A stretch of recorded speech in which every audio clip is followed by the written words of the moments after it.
No hei, Kalle jälle siin ja jätkame siis Kawasaki kokkupanemise lugu. Veerev ja piirutoleraam teine osa. Tuleb alguses tõdeda, et ei ole hästi, väga ei toimu midagi. Eks seal on omad põhjused, vaatame mõned põhjused ja siis vaatame mõne tööjärje ja paar fun fact'i ja seekord siis kõik jälle. Ja kõigepealt siis segajad. Nii, segajaks on seekord üks teine ratas.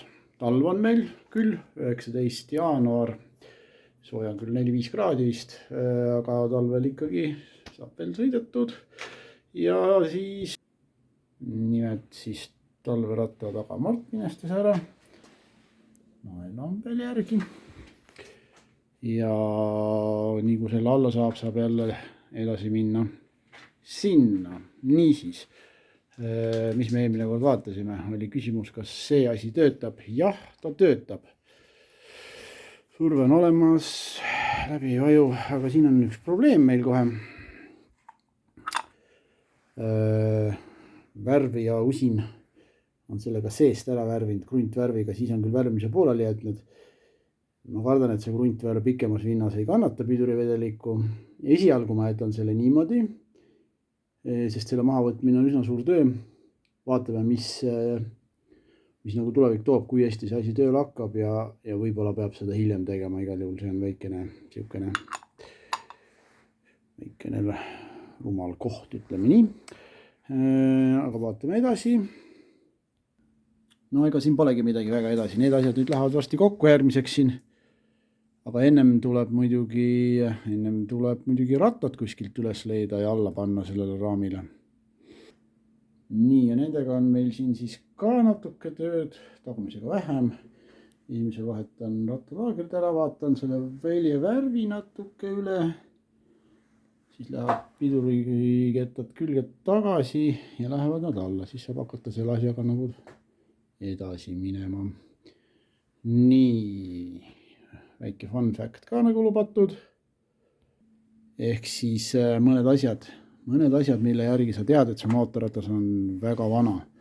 Ehk siis kõigepealt juba see, et on trossiga spidomeeter, näitab teatud asju tänapäeval, eks ole. Ammu ei kasutata enam trossiga spidomeetreid.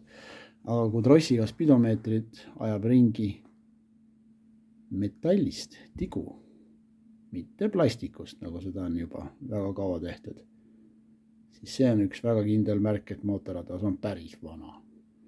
Järgmine asi. See on meil nüüd siis esipiduri kolmik ja siin küljes on meil esipiduri tulelüliti, mis on hüdrauliline. Ka ei ole enam väga nii-öelda tänapäeval nähtav asi. Kolmas asi siis hetkel siin on see, et jällegi need poldid, üsna tähtsusetud asjad, kinnitatakse meil kroomitud poltidega. Ütleme, et need lähevad tagasi paika, kuigi üks on siin natukene, ikkagi jäävad. Poltide koha pealt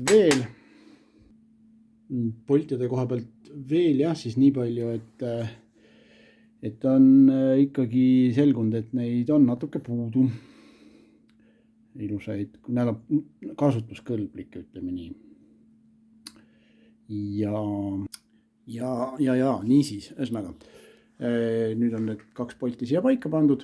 Ühesõnaga mõtlesin enda jaoks välja just praegu seaduse, et uut videot ei tohi lõiku teha, ilma et midagi oleks paika keeratud, paigaldatud. Nii, see nüüd on see väikene linnuke täidetud. Aga poltidest nii palju veel, et poltidega ei ole kõige paremini. Jah, neid on puudu. eBayst leidsin ühe hunniku polte just õige aasta rattale. Seal on veel igasugust träni. Nüüd mõtlen, et kas osta need, ajada mujalt kokku. 10 korda 1, 25 polte on vaja. Eks neid ikka leiab. Aga eks näis. Niisiis. Väiksed edenemised, väiksed takistused.